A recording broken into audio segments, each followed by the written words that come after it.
That was a good one. What's up, y'all? Welcome back to Dolphins Daily, your daily dose of Dolphins content with your boy Chris Kane. Let's talk about the Dolphins. So we haven't mentioned Achane in a while. Let's hop back into it. For those of you who don't know, Devon in his career has never actually had a 1,000-yard season, right? It's mostly because he doesn't get enough carries. He actually catches passes. He split time with most early in his career. Now as the lead dog, the question is, can he get 1,000? I don't like 1,000 yards. To me, that 1,000 yards is like an antiquated stat. I think 1,000 then is like 1,200 now. So my question is, can Devon Achane get 1,200 yards? Now some of y'all are like, whoa, a lot of yards. We drafted Ollie Gordon. We still got Jalen Wright. How can you do it? There's the breakdown. In 2023, he averaged 7.8 yards a carry. Absurd. I don't think he has 7.8 yards a carry in him now. I do think 6 yards a carry, yeah. 12 carries a game, that's 72 yards a game. 72 yards a game for a 17-game season is 1,224 yards.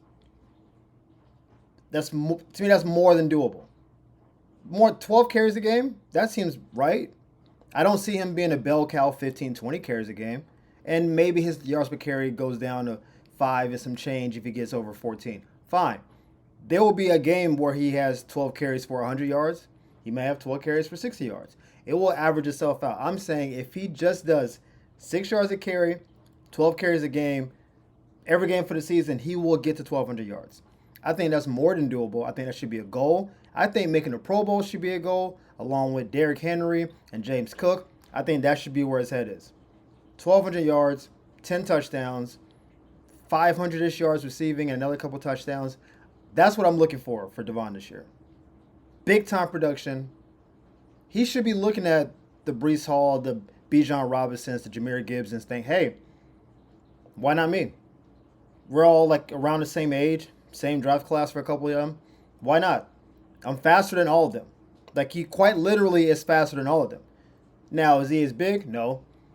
Are some of them like Bijan has quicker feet, super dynamic? Fair enough. The Detroit O-line is amazing, so Jahmyr gets more like free runs, of course. But the talent is certainly there. Certainly there. The problem is, could he stay healthy the whole time, right? He's a little bit smaller. We know that. But if he stays healthy and plays the whole season, 1,200 is like, that's easy. That's some easy money. That's easy money. 72 yards a game on average. That's not something crazy.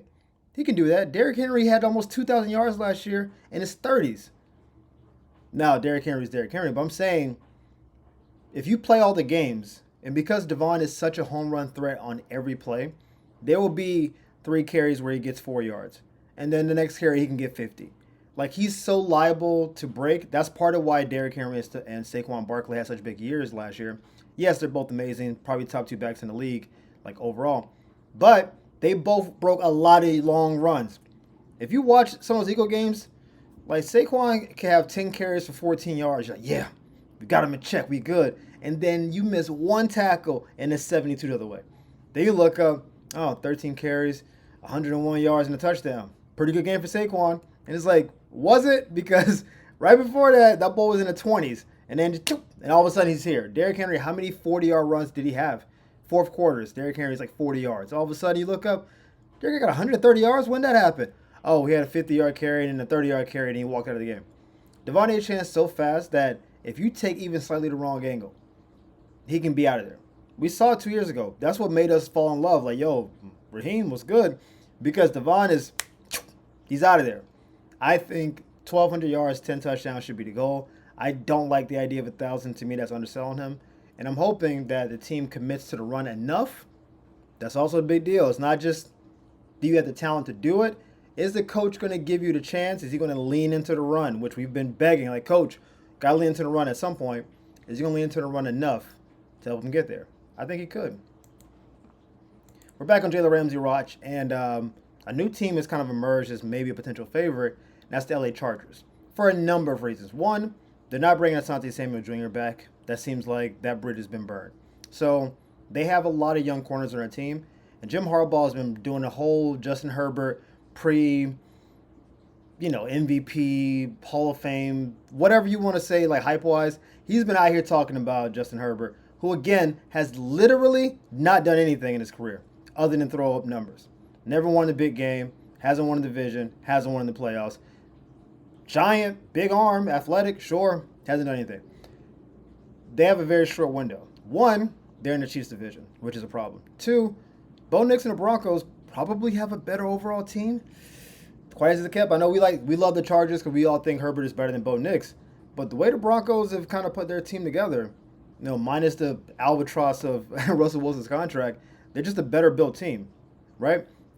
Never mind like the whole AFC North. Never mind like Houston. Like there are a lot of teams that the Chargers are trying to fight up against right now. A lot of young quarterbacks in that category. We think their window is relatively short before they have to start paying more people big money. They went and got Marion Hampton at running back. Feel good about that. But on defense, they're young. They don't have an established older corner. That's what Asante was. They bring in the guy Jalen Ramsey. That fits in Harbaugh's scheme. Harbaugh is a man cover corner guy. He's my corner's got a tackle guy. You saw Michigan corners when he was there the whole time. Those boys come up and tackle. They're hard nosed. They know how to cover. We can leave them on islands because we want to get exotic on defense. Jalen Ramsey fits all of that. So he fits personnel wise, and I think just the attitude of Jalen Ramsey kind of feels like a Harbaugh guy. If you just know Jalen, like Jalen don't mind talking, but he don't mind backing up the talk. That works. They have a significant need, and they have draft capital. The idea would be they would give us a 4th-round pick in next year's draft. They get Jalen Ramsey back. He becomes their number 1 corner. They fill out the rest of their defense, young guys. They got Khalil Mack on a 1-year deal. They had to get rid of Bosa in the offseason. Like, they're already changing that defense around. Bosa was their whole cornerstone, even though he never played a full season. But he was their main guy. And then Khalil was almost out. And they said, we got 1 more year with Khalil, which tells me after this year, you might see that defense blow up even more. So if they think we got the quarterback, the coach, now the running game, the O-line should be fantastic next year. Like Joe Alt was already great. They drafted another lineman. They should be great. We got to make sure the defense can hold up. And in a division where you have basically the 4 best quarterbacks in the league, at some point you will have to beat those teams to go forward. And you will need a corner that can say, hey, you against Jamar Chase, you against T, you against Zay Flowers, you against, I don't know, who's the number 1 receiver for Buffalo? Not Keon Coleman. Whoever, Shakir, whoever their number 1 receiver is. At some point, you will need to go out there and lock somebody down. So I think this makes a lot of sense across the board. Need, timeline, age, money to spend. It makes sense. Again, nothing will probably happen until after June, but be on the lookout for the Chargers. Now I'm going to break down just games throughout the year in subsequent episodes because there's too much episode to do the whole season.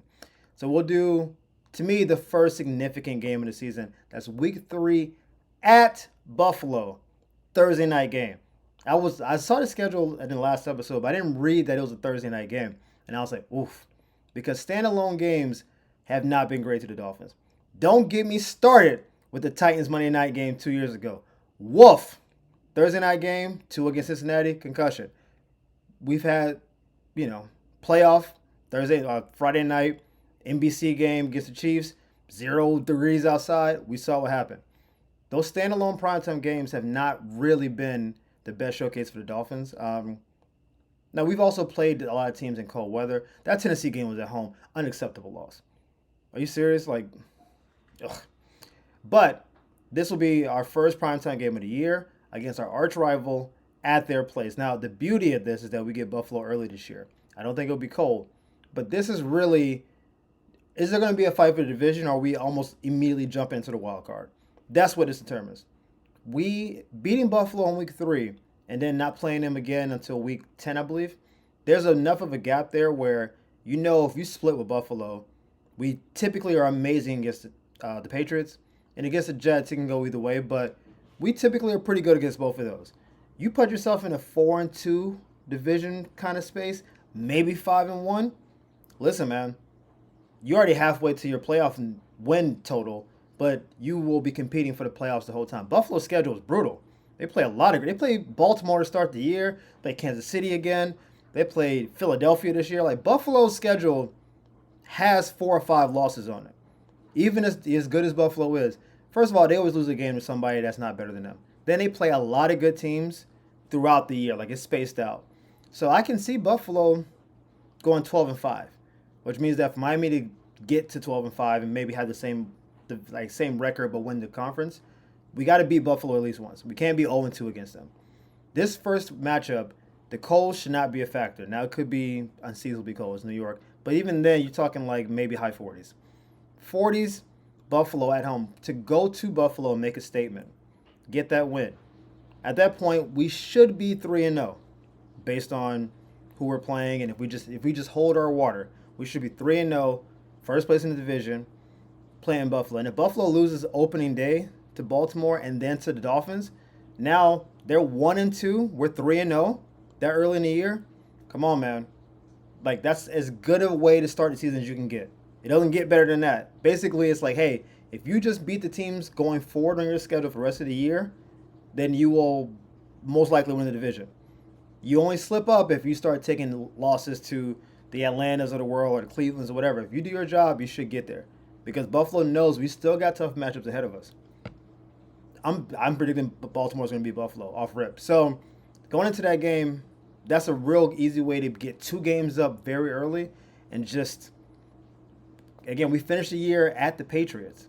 So if it's the last game, which I said yesterday, win and you get in, meaning win and win the division and get in, that's the most ideal situation. We're going to a Patriots team that I don't think will be playing for anything at a time. Don't think they're great. Maybe playing for a draft spot. We'll see. But because we did the work early in week 3 against Buffalo, now this can catapult us into the top 4, and now we get a home playoff game, which changes everything about everything. But I think it all starts in week 3. So their first test is coming early. I'll be there, and so are you. As always, guys, thank you for tuning in, Dolphins Daily. We appreciate it, love, and support. Thank you all for the likes, subscribes. You've been crushing it. We'll see you next time on Dolphins Daily. Peace.